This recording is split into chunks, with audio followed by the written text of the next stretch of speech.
going? Boom! And welcome to Today, brought to you by Boss Shot Shells. I'm Jeff Stanfield with the world famous Andy Shaver. Today's your day. Today is my day. And Get after it. Today is October 14th. And on October 14th, I got my right stuff now, one of my favorite shows there is, or movies, a movie, not even trilogy, just a movie series. One of the main lead roles on it was born today in 1927. Gone with the Wind. That's a movie series, huh? That's one movie. Lonesome Dove. Again. It's a series. There's more than one. There's more than one Lonesome Dove? Yeah, when they release it on television, it's like 4 episodes. Okay. This is a movie series. There's probably 15 to 20 of these. He was an English actor. Oh, 007. One of the actors that portrayed him. He was Sean Connery. Nope. I don't know the other guys' names. Pierce Brosnan. Nope. Daniel Craig. Nope. Roger Moore. Oh. Roger Moore made his professional debut in 1945 alongside some other actors I've never heard of. His first television appearance was on March 7th, 1949 in The Governess, a live broadcast, which was very rare in that time, in which he played the minor part of Bob Drew. Other actors in that are people we've never heard of also.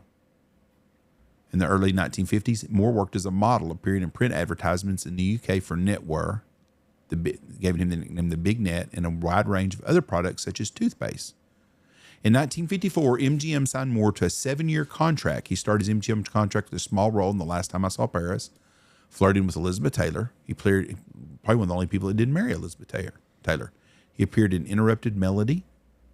He was billed third under Glenn Ford. He played a supporting role in the swashbuckler The King's Thief in 1956 movie called Diane. He was third again. His first success was playing the hero Sir Wilfrid of Ivanhoe in 58 to 59. Then after that, Moore spent a few years mainly doing one-shot deals. He was in had done a bunch of Alfred Hitchcock movies. Then he got his big break. He was Maverick in The Wake of the Alaskans. And then he got put down to be 007. Moore's Bond was very different from the version created by Ian Fleming and one portrayed by Connery.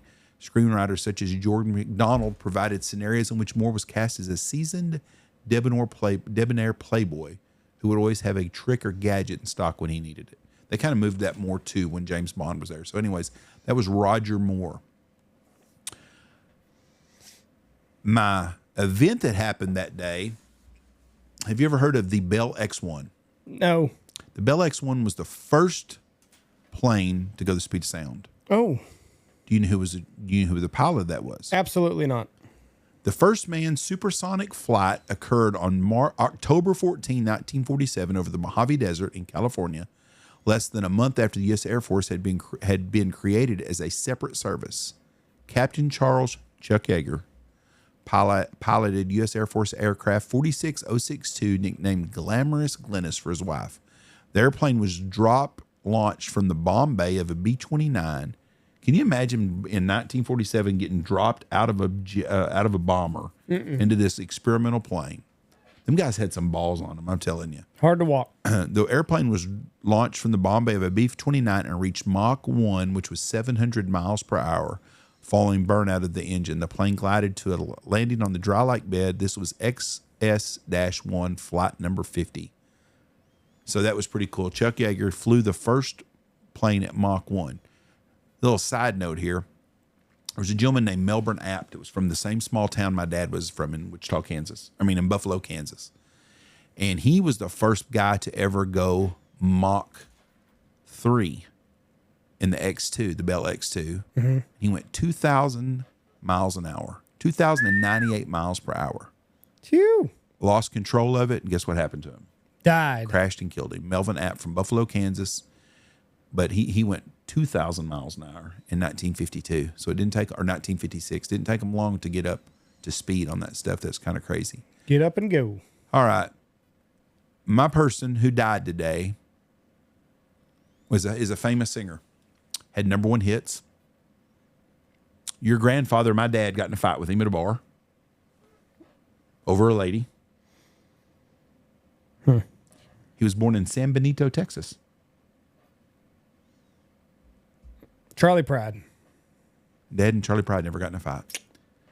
This gentleman, Dad said he was a big boy too. Charlie? No, this guy I'm talking about. Oh. His first big hit was called Before the Next Teardrop Falls. Mm-hmm. And then he had a song called Wasted Days and Wasted Nights. Yeah, I know who you're talking about. Wasted Days. Gary Stewart. Was born Baldomero Garza Huerta. Yeah, I can't think of his name. Freddie Fender. Freddie Fender. Was born in San Benito, Texas. Fender dropped out of high school at the age 16. When he turned 17, he enlisted for 3 years in the U.S. Marine Corps. He served time in the brig on several occasions because of drinking and fighting. So him and Ron Stanfield run into each other, and Dad liked to drink and fight too. So imagine that. Dad told me he was a handful too. Mm. He was playing at the Carpet Mill was the name of the bar in Wichita, and he was the main singer. And him and Dad sitting around the bar, and they got to drinking and drunk. And next thing you know, they're rolling around fighting. You'll have that. Yep. Dad said they threw him out because Freddie had to sing again. Yeah. So, anyways, but in 1959, Fender recorded the blues ballad "Wasted Days and Wasted Nights." His self-penned song was a hit, but he was beset by legal troubles in May of '60 after he and a band member were arrested for possession of marijuana in Baton Rouge, Louisiana. After serving nearly 3 years at the Louisiana State Penitentiary, he was released through the intervention of then-Governor Jimmy Davis, also a songwriter and a musician. Davis requested that Fender stay away from music while on probation as a condition of his release. However, he continued to sing under a different name.